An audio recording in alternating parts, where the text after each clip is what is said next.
পিঙ্কি কিচেনে সবাইকে স্বাগত জানাই। আজকে আপনাদের সাথে কাঁঠালের বিচি আর আলুর একটা রেসিপি শেয়ার করব। তাহলে কিভাবে রান্নাটা করছি পুরো ভিডিওটা দেখবেন। এখানে কাঁঠালের বিচিগুলি আমি ভাপিয়ে নিয়েছি, এই আদল করে কেটে নিয়েছি। আর এখানে আলু কেটে নিয়েছি, বড় সাইজের 3টে আলুও ভাপিয়ে রেখেছি। কাঁঠালের বিচির লাল অংশটা ফেলে দিয়ে তারপর ভাপিয়ে রেখেছি। আর এখানে মশলা কী দেব আগে ফোড়নটা দেখাচ্ছি। আস্ত জিরে, গোলমরিচ, 3টে লং, একটা দারচিনি স্টিক, গোটা তেজপাতা, জিরে ফোড়নে দেব। টক দইটা আমার কাজে লাগবে, ফেটিয়ে রেখেছি। এখানে মশলা নিয়েছি কাশ্মীরি লঙ্কা গুঁড়ো 1/2 চামচ, হলুদ 1/2 চামচ, জিরের গুঁড়ো 1 চামচ, ধনের গুঁড়ো 1 চামচ, আর আদা রসুনের বাটা, অল্প একটু কাঁচা লঙ্কা বাটা দেব। আর এখানে শিলনোড়াই নিয়েছি অল্প মগজদানা আর 8-10টার মতো কিশমিশ নিয়েছি, এটা বেটে দেব। আচ্ছা, এখন কড়াইয়ের মধ্যে দিয়ে দিচ্ছি সাদা তেল, দিয়ে আমি আলুটা আগে ভেজে তুলব। কাঁঠালের বিচিটাকে এখন ভাজবো না। কাঁঠালের বিচি আর আলুর একটা কালিয়া তৈরি করে দেখাচ্ছি, দুর্দান্ত খেতে।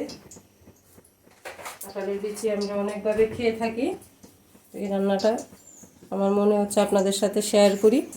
খুবই ভালো একটা রান্না, তাহলে দেখতে থাকুন। আমি কড়াইয়ের মধ্যে দিয়ে দিয়েছি সাদা তেল, দিয়ে দেবো আলুটা।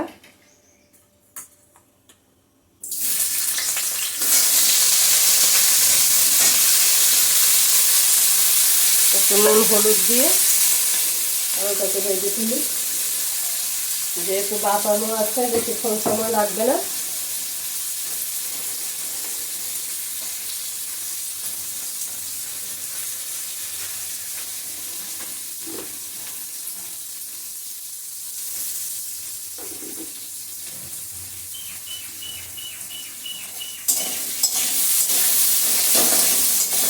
শিলনোড়ার মশলাটা আমি বেটে নিই, কিশমিশ আর মগজদানা প্রায় বড় চামচের 1 চামচের মতো নিয়েছি, কিশমিশ নিয়েছি 10টার মতো। আলু আমার ভাজা হয়ে গেছে, এই যে নামিয়ে নিচ্ছি। এখন কড়াইয়ের মধ্যে দিয়ে দেবো সরষের তেল।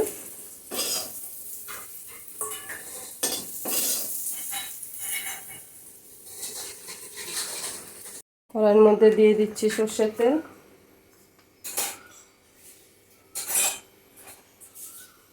2 চামচের মতো।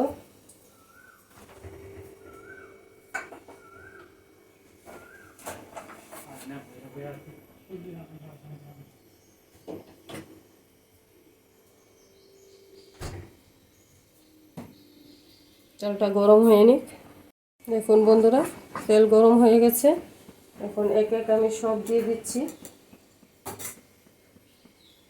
3টে লং, একটা ছোট্ট দারচিনি স্টিক, 4-5টা গোলমরিচ, তেজপাতা, আর দিয়ে দেবো জিরে ফোড়ন। এখন দিয়ে দিচ্ছি মশলাগুলি।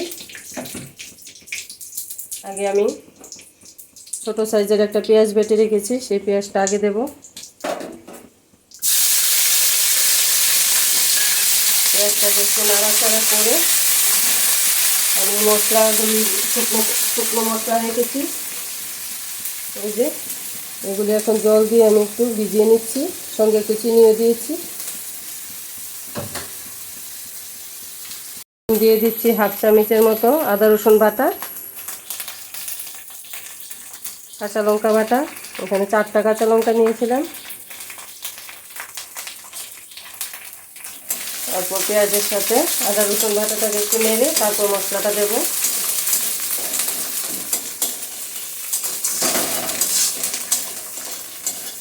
স্কিপ না করে পুরো ভিডিওটা দেখবেন, কীভাবে রান্নাটা করছি, খুবই ভালো লাগবে। এখন দিয়ে দিচ্ছি গুঁড়ো মশলাগুলি।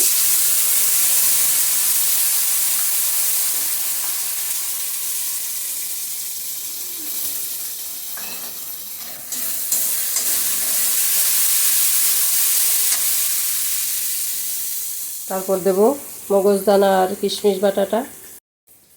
এখন দিয়ে দিচ্ছি কিশমিশ আর মগজদানা বাটাটা।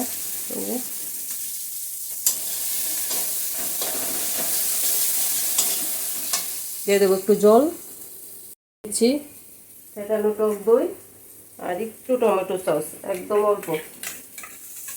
এখানে 1.5 চামচের মতো দিয়েছি টক দই। এই যে অল্প পরিমাণ টমেটো সস। সবগুলি আমার দেওয়া হয়ে গেছে মশলা। এখন আমি কাঁঠালের বিচিটা দেবো। সবগুলি মশলার সাথে ভালো করে কষিয়ে নেব।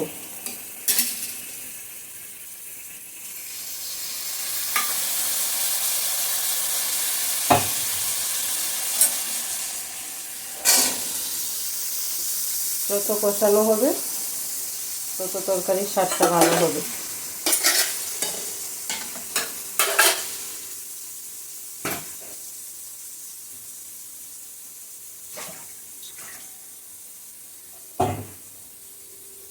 দেখতে থাকুন।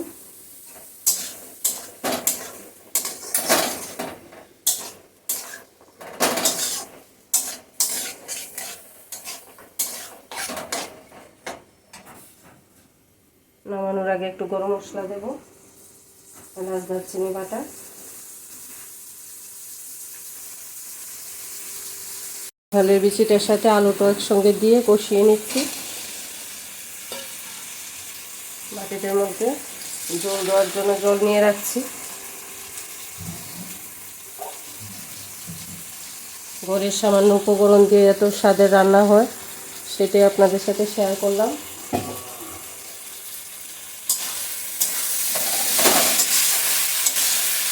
দেখলে তো বোঝা যায় না, এইভাবে রান্না করে খেয়ে দেখবেন। যদি ভালো লেগে থাকে লাইক শেয়ার কমেন্ট করে জানাবেন।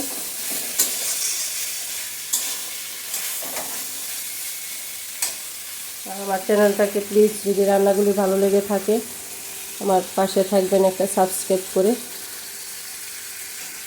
আমার মশলা, আলু, কাঁঠালের বীজ একদম কষানো সুন্দরভাবে হয়ে গেছে। এখন আস্তা কাঁচা লঙ্কা কয়েকটা চিড়ে দিয়ে দিচ্ছি।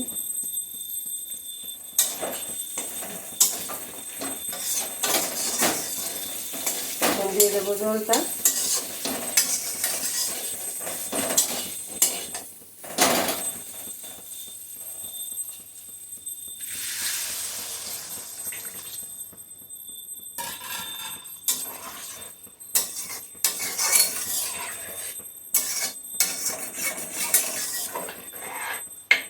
দিয়ে দেবো নুন, একটু বাড়িয়ে দেব, যত সেদ্ধ করা আছে বেশিক্ষণ সময় আর লাগবে না। নুন দিয়ে দিচ্ছি।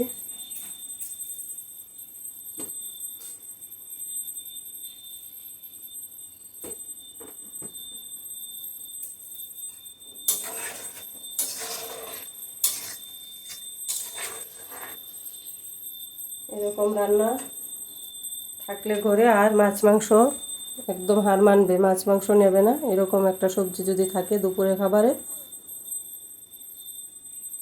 বন্ধুরা, দিয়ে দিচ্ছি এলাচ দারচিনি বাটাটা। রান্না আমার কমপ্লিট, নামিয়ে নিচ্ছি।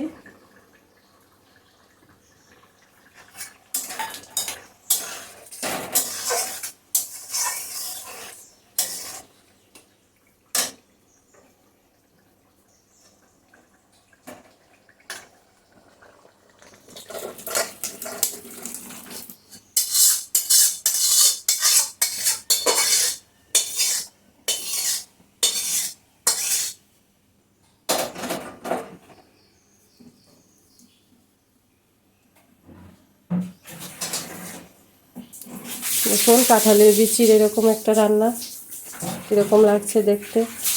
মনেই হচ্ছে না এটা একটা কাঁঠালের বিচির রান্না। দেখতে তো পুরো চিকেন কষা এরকম লাগছে, খেতেও ঠিক এরকমই দুর্দান্ত স্বাদের রেসিপি। যদি আমার রান্নাটা ভালো লেগে থাকে, সবার কাছে অনুরোধ আমার চ্যানেলটাকে একটা সাবস্ক্রাইব করে দেবেন।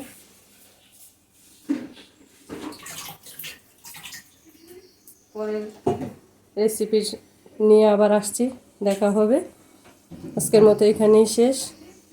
ধন্যবাদ সবাইকে, ভালো থাকবেন, সুস্থ থাকবেন।